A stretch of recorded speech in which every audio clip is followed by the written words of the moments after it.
Welcome to SVG-TV News for Wednesday, November 15, 2017.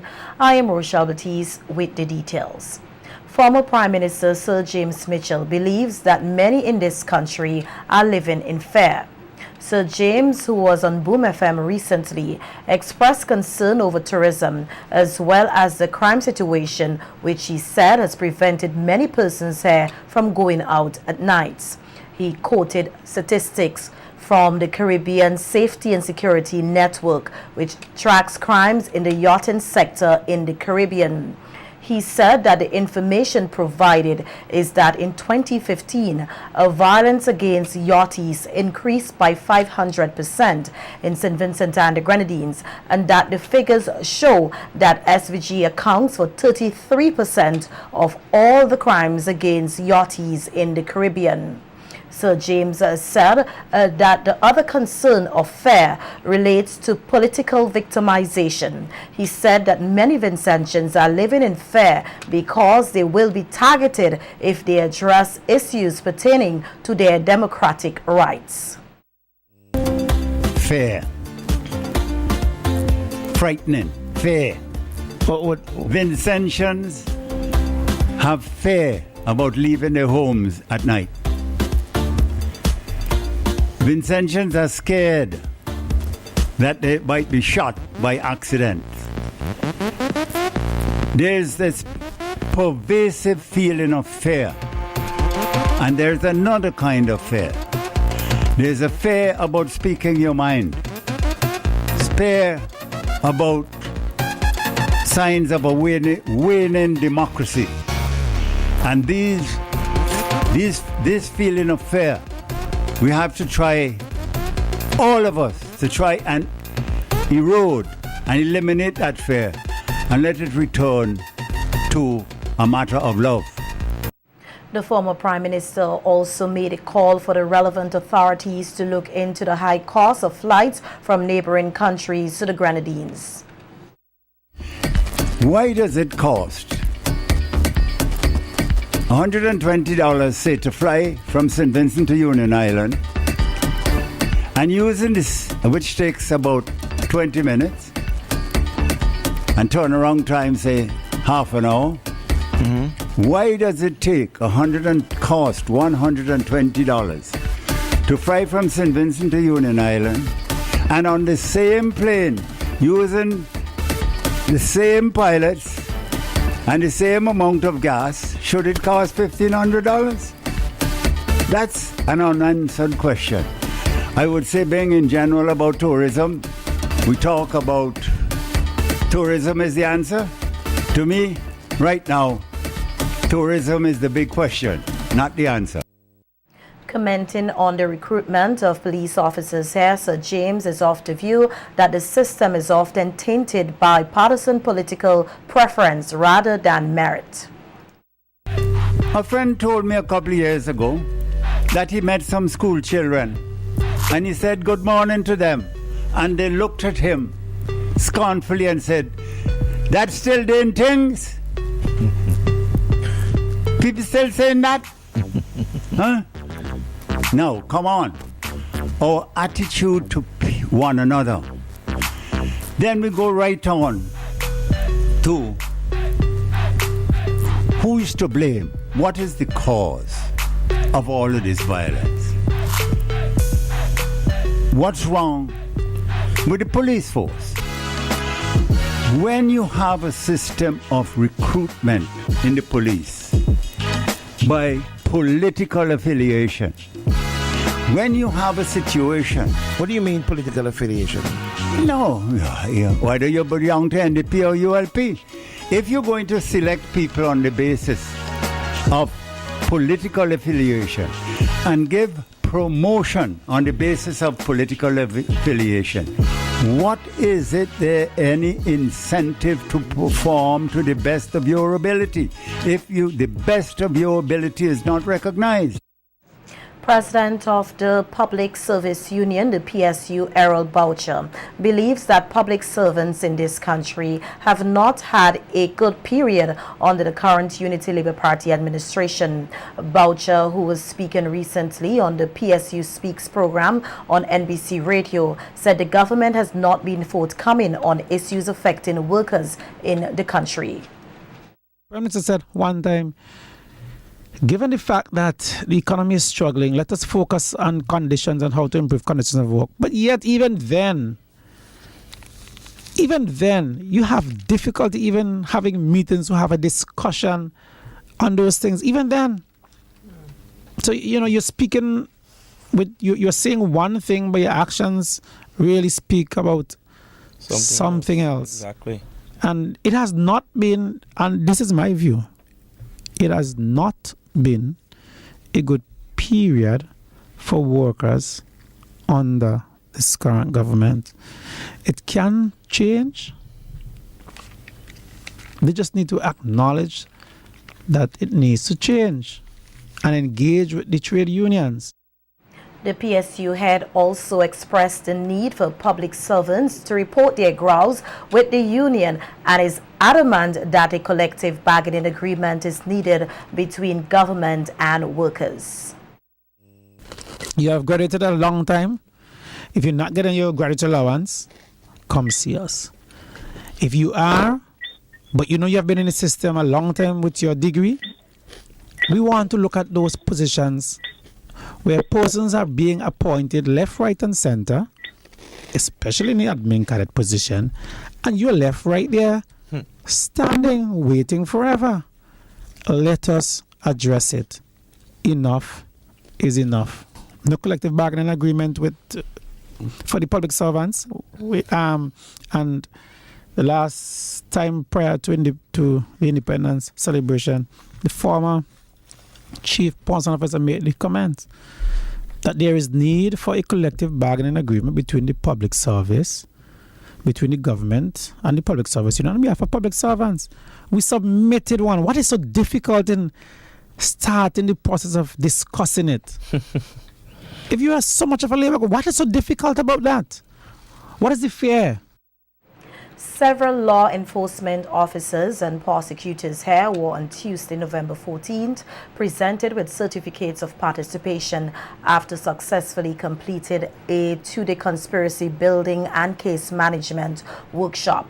The initiative, which was funded by the British High Commission and hosted by the RSVG Police Force, is expected to help the participants better equipped to stay ahead of criminals in their attempts to become organized. Speaking at the closing ceremony, Acting Commissioner of Police Frankie Joseph expressed gratitude to the British High Commission and the facilitators for partnering with the RSVG Police Force on such a timely initiative.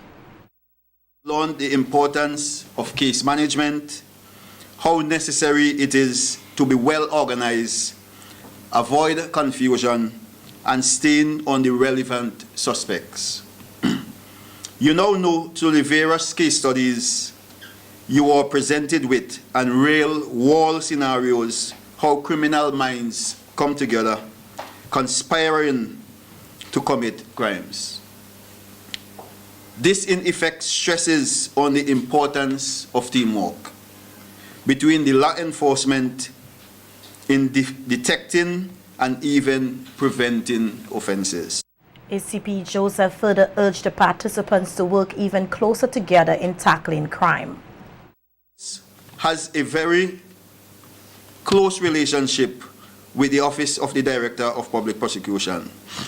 Therefore, I encourage you as investigators to maintain and build on that relationship.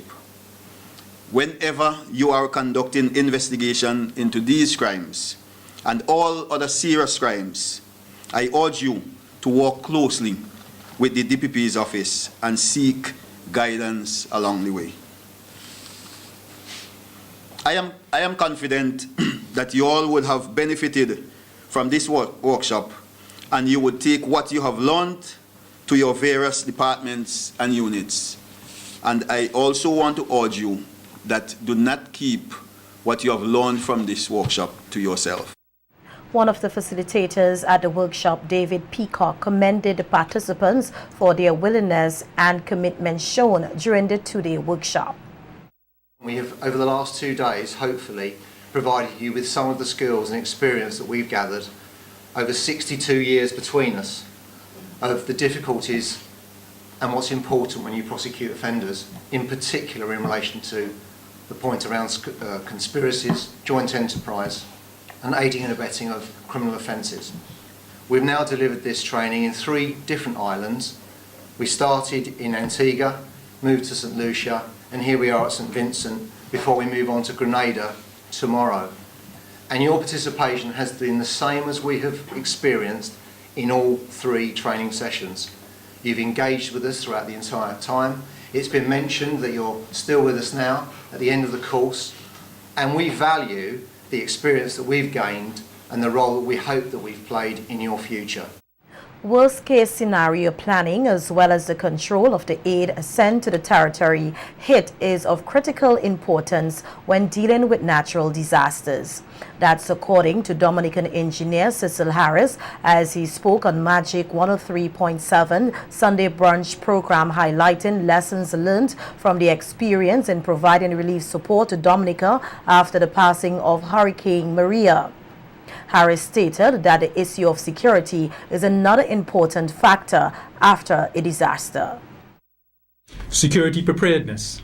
The looting raised a lot of issues in Dominica. Again, we had a catastrophe where our first responders were basically decapitated themselves and needed first responders to help them. These only can come from the outside. The police force was overwhelmed. The criminal element seemed to actually plan. They were well stationed as soon as the hurricane finished. They seemed to be well stationed to go and carry out their business. I can only suggest at this stage maybe islands like Guyana, well, countries like Guyana, Trinidad, Jamaica, which are less prone, not so much Jamaica, but certainly Guyana and Trinidad. And Jamaica, because they're much larger, can maybe contribute some forces, security forces during the hurricane season that are designated to each island so that they can respond immediately. As soon as the hurricane is over, they're there. They don't have to fly in. They are already on the island. Harris also spoke on the importance of controlling the type of aid sent to the impacted island. And worst case scenario planning. Again, this differentiation between catastrophe and disaster. You have to plan now for something like, God forbid, an earthquake. I mean, we are focusing on hurricanes. But if an earthquake hit us, I mean, that is even more catastrophic. You only have to think of Haiti. So we have to think of worst case scenario planning where the top brass is removed, then what? The other thing is aid, the control of aid. A lot of the aid that comes in, you find, I was reading before this program that something like 60 to 70% of the aid that comes in is non-critical. So you have your tiny little resources on the island having to sift through all of this stuff that's arriving at the port and the airport to get to the critical stuff, because there's a lot of non-critical items coming in. So that is also a choke point. The engineer further noted that civil society groups also have a role to play in disaster management efforts. And Mr. Driggs, you just raised it about as well, and Mr. Driggs is an example of the integration of the civil society and civic society organizations, grassroots organizations, need to be part and parcel and integrated into the first responders units, because in a very bad situation, you would find that say the police force. So to give you an example, we have our police station on Bay Street right now. If you had a tsunami, that is out.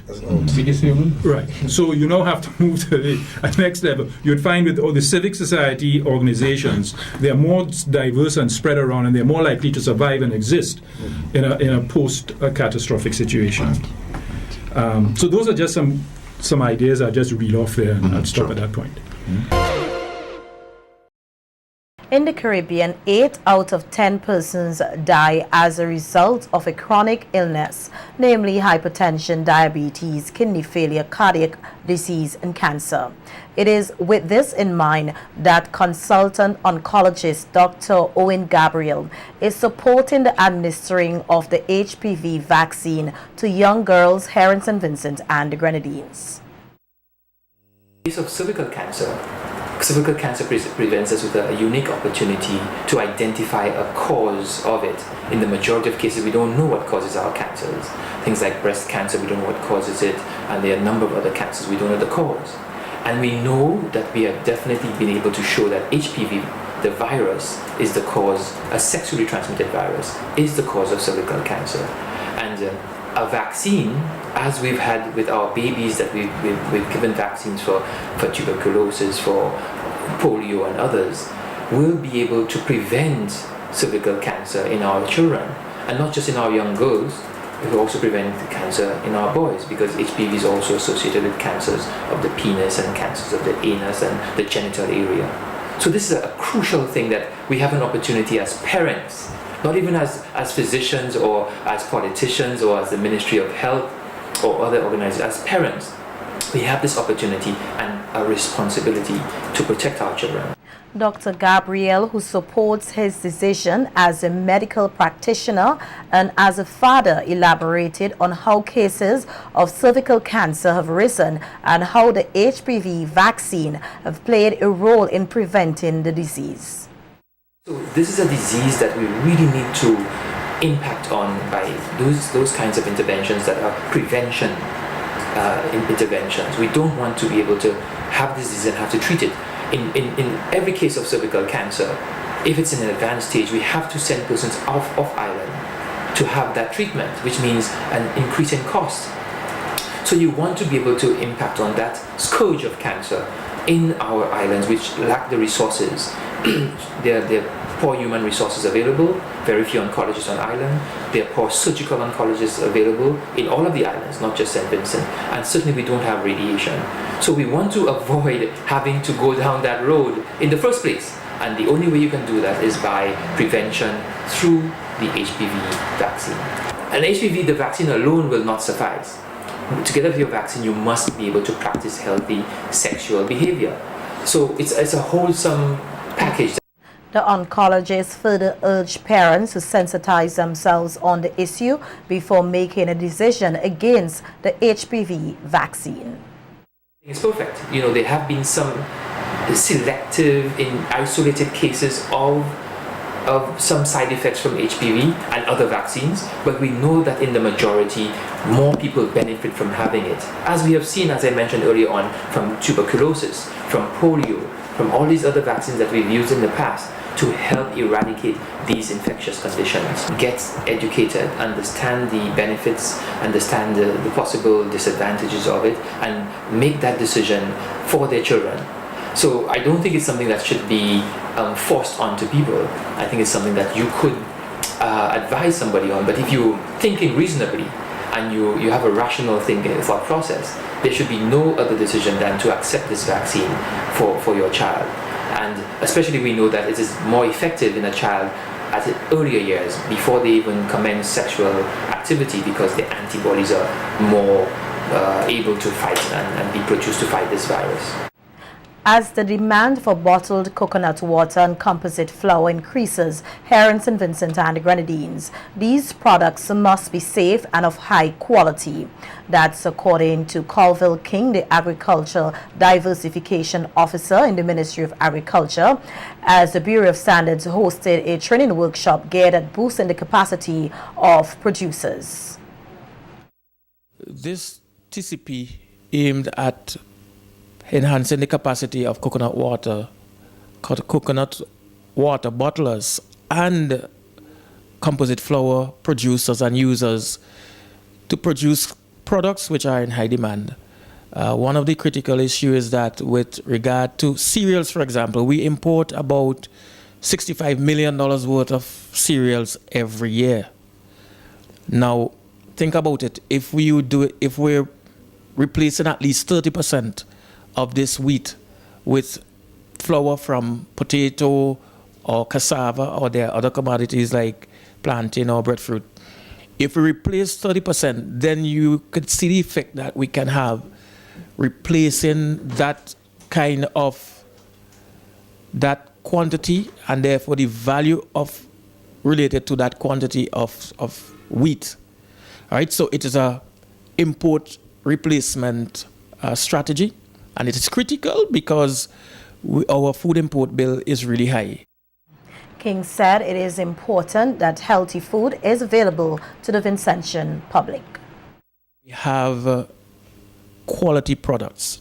So yes, we have coconut water, which is a substitute for carbonated beverage, which is a substitute for, very sweet beverages. We speak in non-communicable diseases, in particular diabetes.